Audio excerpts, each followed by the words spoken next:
Hello everyone, good morning. Today we discuss Rickshaw, a bryophyte. In this topic we discuss today classification, structure of the gametophyte, reproduction and sporophyte of the Rickshaw. First of all, classification.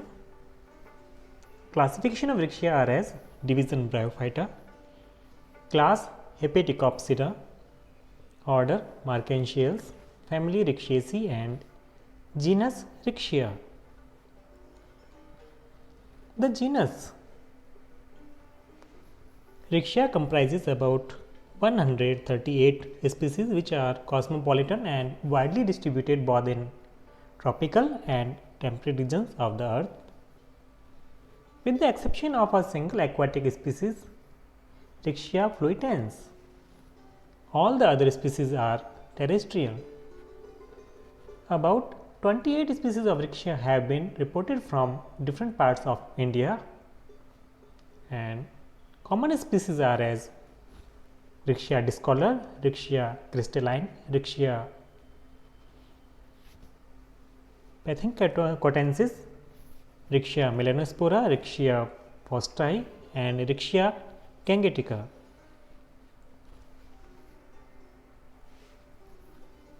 Structure of the gametophyte. First of all, external structure of the Rickshaw. The plant body of Rickshaw is flat, dorsiventral thallus, which is prostrate, ribbon-like and more or less fleshy. The branching of the thallus is dichotomous. Due to repeated dichotomy and also due to the occurrence of a number of such dichotomously branched plants together at a place, the plants often take a rosette form.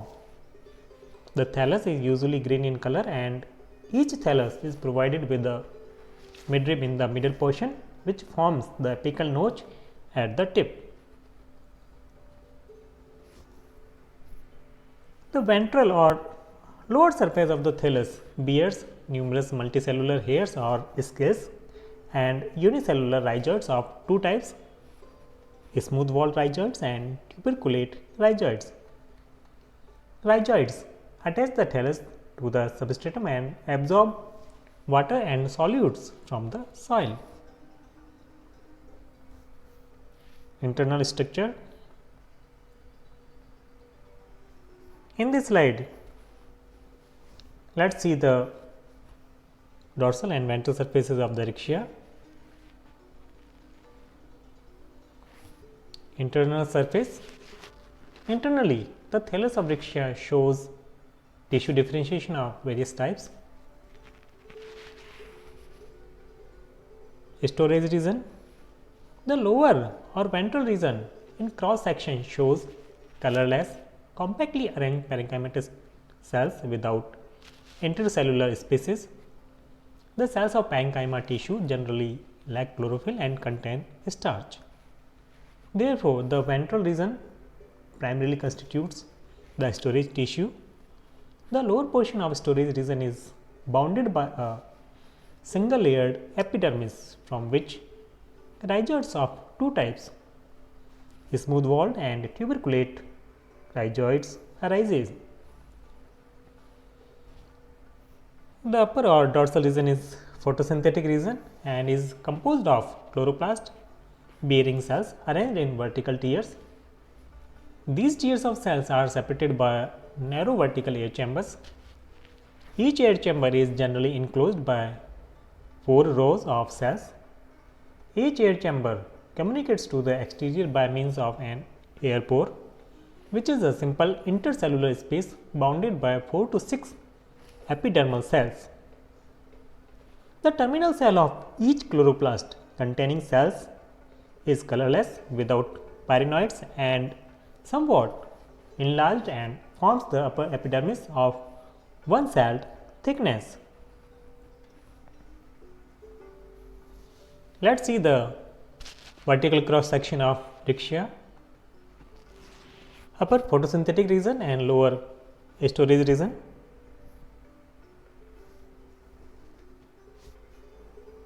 Now, reproduction.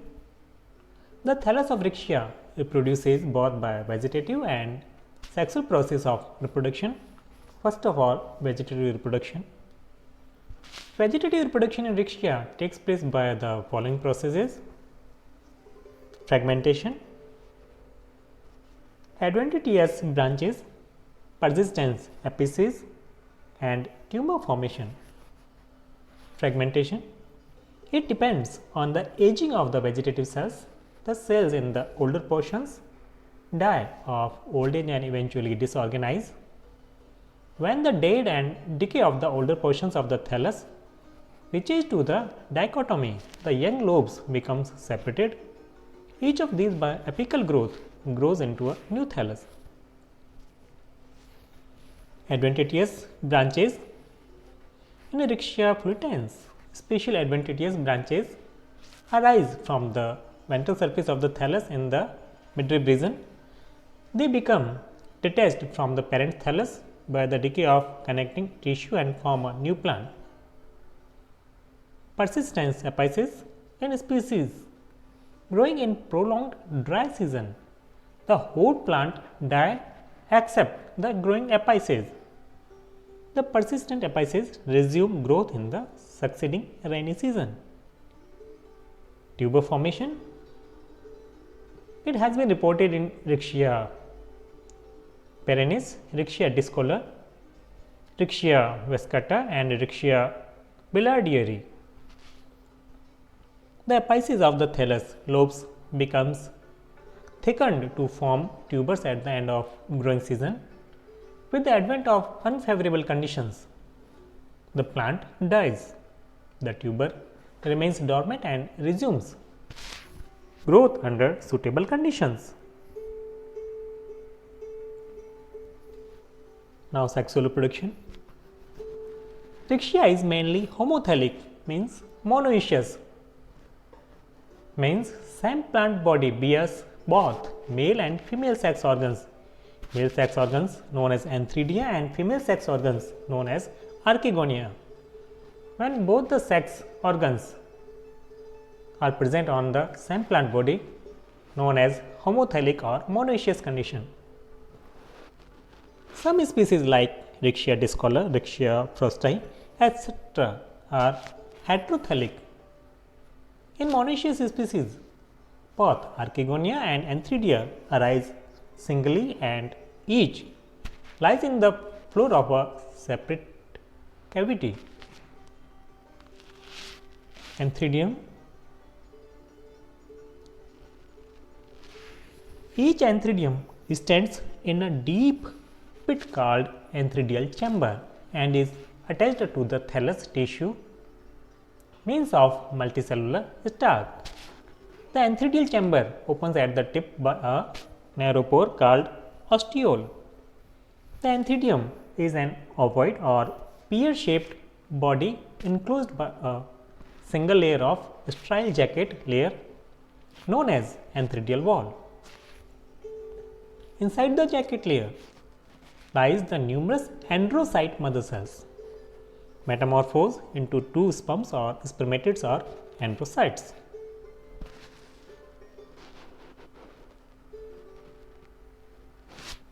Now, archegonium. Each archegonium also stands in a pit called archegonial chamber. The archegonium is without stalk and is directly attached with the thallus tissue. The mature archegonium is hot stalk, flask shaped and consists of venter and neck. The venter consists of a ventral canal cell and an egg cell. The neck is long and consists of a row of 4 neck canal cells. Each archegonium is bounded on the outer portion by a single layer of jacket cells called archegonial wall. Now, fertilization. Fertilization in Rixia takes place in presence of water. The sperms, after liberation from the antheridium, swim in all directions on the film of water and some of them reach to the archegonium. On reaching the archegonium, the sperms make its way through the passage led by the dissolution of neck canal cell. On reaching the egg, one sperm fuses with the egg to complete the fertilization process. As a result of fertilization, a diploid zygote means 2N condition is formed. With the formation of zygote, diploid sporophytic generation begins. Now, sporophytic phase. Zygote is the first cell of the sporophyte. Immediately after the formation, the zygote enlarges in size until it nearly fills the cavity of the venter. The zygote nuclei first divides transversely into two cells, each of which again divide vertically to form 4-cell structure, that is quadrant. Then another vertical division takes place so that 8-cell structure, that is octant, is formed. The cells of the octant divide and redivide irregularly, forming a spherical mass of 20 to 410 cells. Then periclinal division takes place, which cut off an outer layer of cells called the epithecium and inner mass of cells called the endothecium. The epithecium first constitutes the jackets of capsule, but later it serves as the nutrition of the spores. The outermost layer constitutes the jacket of the mature sporophyte. The endothecium develops into sporogenous tissue. The sporogenous tissue later develops into spore mother cells. From each spore mother cell, by two successive divisions, one of which is reduction division, 4 haploid spores are produced. Some of the few cells of the sporogenous tissue remains sterile and are also known as nurse cells. The mature sporophyte is a globose capsule-like structure without any fruit and seta. It is simply a spore case. The spore case, that is capsule, is provided with sterile jacket layer of 1 cell in thickness. Inside the jacket layer lie the spore tetrad and nurse cells. The spores are liberated after breaking the surrounding tissue of the thallus. After liberation, the spore germinates under favorable conditions by producing a germ tube to give rise to new individual Riccia plant. Let us see this picture. Sporangium bearing spore mother cells and sporangium bearing spore tetrads.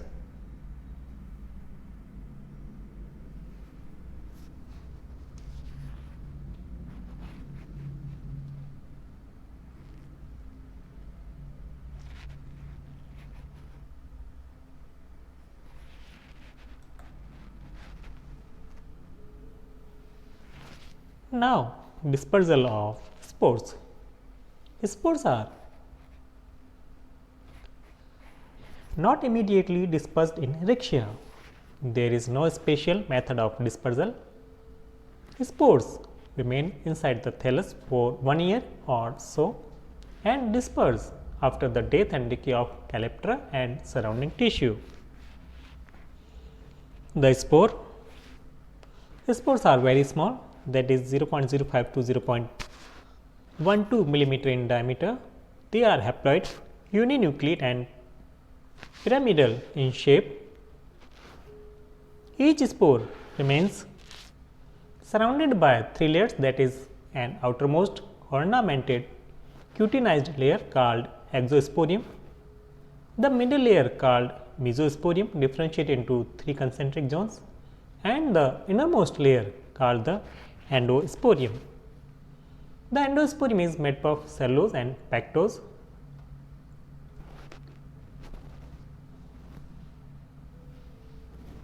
germination of spores and formation of young gametophyte. Light, low temperature and water is essential for spore germination. According to Campbell, the exosporium and mesosporium rupture at the triradiate mark and the endosporium comes out in the form of a tubular outgrowth called the germinal tube. Germinal tube is filled with cytoplasm which contains albumin granules, chloroplasts and oil granules. The germ tube elongates rapidly to form a club shaped structure because the content of the cytoplasm move to the distal end. At the end, it divides by a transverse divisions to form a small cell.